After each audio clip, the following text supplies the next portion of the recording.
Xi Jinping might start focusing on weakened Russia. Clashes break out across Iran. UN, Turkey, and Ukraine press ahead with Black Sea grain deal. Suspension bridge collapse kills at least 134 in India. Lula defeats Bolsonaro to win Brazil presidency again. Game Studio is Japan's best stock this year. Powerball jackpot reaches $1 billion. Swiss claims record for world's longest passenger train.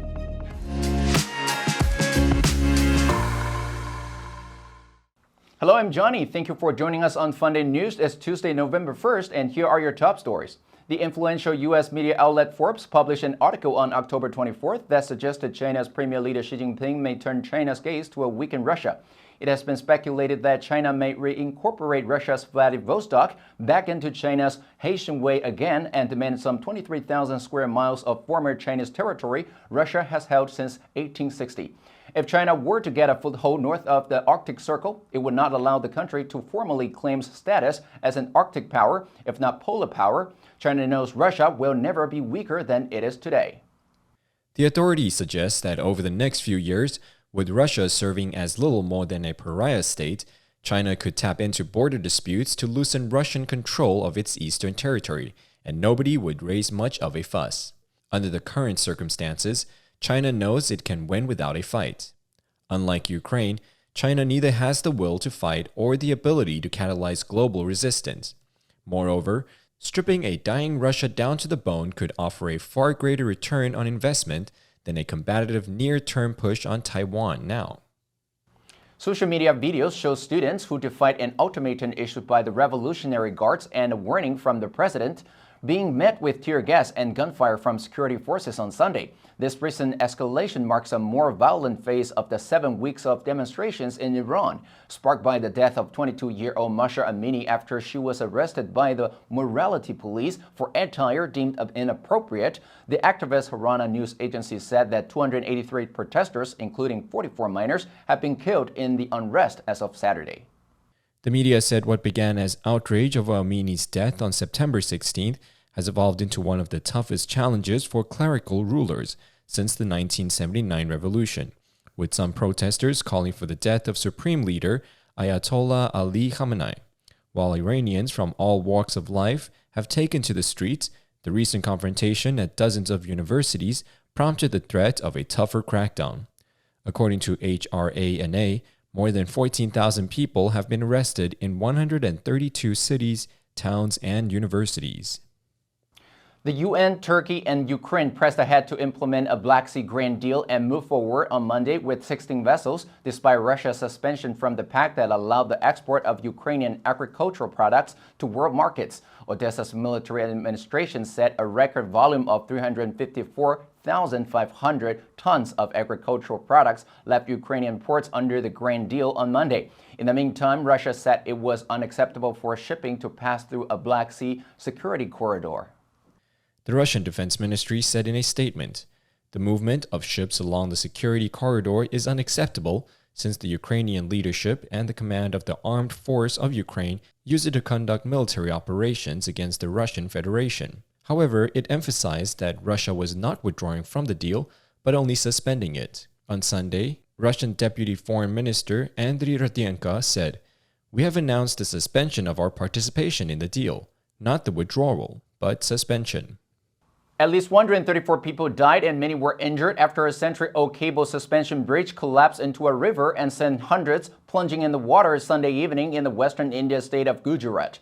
Authorities said the 19th century colonial-era pedestrian bridge over the Machucha River in the state's Morbid district collapsed because it could not handle the weight of the large crowd, as the Hindu festival season drew hundreds of people to the recently opened tourist attraction. Authorities said the bridge had been closed for renovations for almost 6 months and had been reopened just 4 days ago. It was not immediately clear exactly how many people were on the 232-meter-long bridge, but officials feared the death toll could rise. State Minister Harsh Sanghvi told reporters that many were admitted to hospitals. Prime Minister Narendra Modi, who is in his home state of Gujarat on a 3-day visit, announced compensation to families of the dead, and urged for speedy rescue efforts. Do today learn. Today is Tuesday. Commercial. Traveler 是旅行者。 I have to wait for Clee. So he or she is at the Columbia Towers Hotel gift store. 所以他在这个饭店的礼品店，然后他要买东西。Okay, so let's take this chance and listen to the. 学习让生活充满乐趣。FUNDAY 英语。Lula Inácio Lula da Silva narrowly defeated President Jair Bolsonaro in a runoff election on Sunday that marked a stunning comeback for the leftist former president and the end of Brazil's most right-wing government in decades. Brazil's Supreme Electoral Court declared Lula the next president with 50.9% of votes versus 49.1% for Bolsonaro. The 77-year-old's inauguration is scheduled for January 1st. In his third term, Lula will confront a sluggish economy, tighter budget constraints, and a more hostile legislature. Lula said in a speech that he would unite a divided country and ensure that Brazilians put down arms that never should have been taken up, while inviting international corporations to preserve the Amazon rainforest and make global trade more equitable. At his campaign headquarters, Lula said, "I will govern for 215 million Brazilians, and not just for those who voted for me. There are not two Brazils. We are one country, one people, one great nation." Bloomberg reported that a little-known game publisher based in Tokyo's Shinjuku, Bank of Innovation, has a hit on its hands that has made it Japan's best-performing stock of the year. After the October 18th release of the mobile role-playing game Momento Mori, the game brought in 1.8 billion yen in sales in the first 5 days. The game has more than 1.2 million global pre-registrations and nearly 500,000 downloads in its first 5 days of availability in Japan. The share of the company is up 790% this year. Hey. Where did I go wrong? I thought I was ready for this to happen, but... The game, which features high-profile musicians and voice actors, charges almost double for an in-game content compared to local competitors. Most mobile games in Japan cost 300 yen, roughly $2, but Memento Mori goes for over 500 yen. Despite this, the game has been among the top 10 grossing titles for the iPhone in Japan since its launch. BOI's eightfold gain this year has brought its market value to about $400 million. An analyst at Tokyo Securities said with Momento Mori's success, other firms could follow the move with their new games. For the second time in Powerball's 30-year history, the jackpot for the next drawing, scheduled for Halloween night, has reached an estimated $1 billion. According to Powerball, it's the fifth largest jackpot in U.S. lottery history and the second largest in Powerball history, behind only the $1.586 billion payout in 2016 to three winners in California, Florida, and Tennessee. Powerball said the jackpot for Monday increased to an estimated $1 billion from $825 million after no-ticket matched all six numbers that were drawn last Saturday night.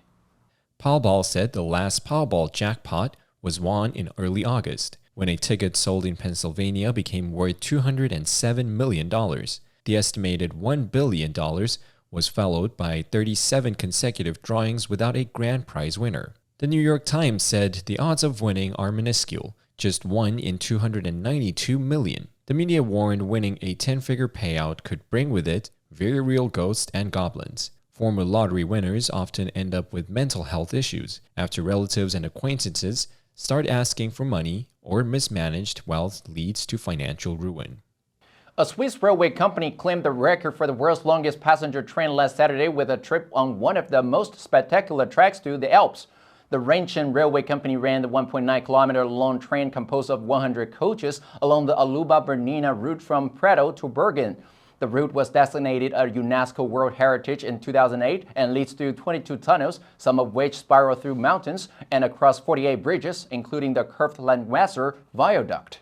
Rheinchen Railway Director Renato Vasciati said that the record attempt was intended to celebrate 175 years of Swiss railways. The entire journey took over an hour. The journey features golden trees spread across beautiful valleys, plenty of viaducts, and spiraling tunnels. FUNDAY News will help you sharpen your English skills and keep you informed about international current events. If you want to know more about our other programs and keep learning about the world's most important topics in English, please click the link in the description below to join FUNDAY for free. I'm Johnny Wu, your host. I'll see you next time.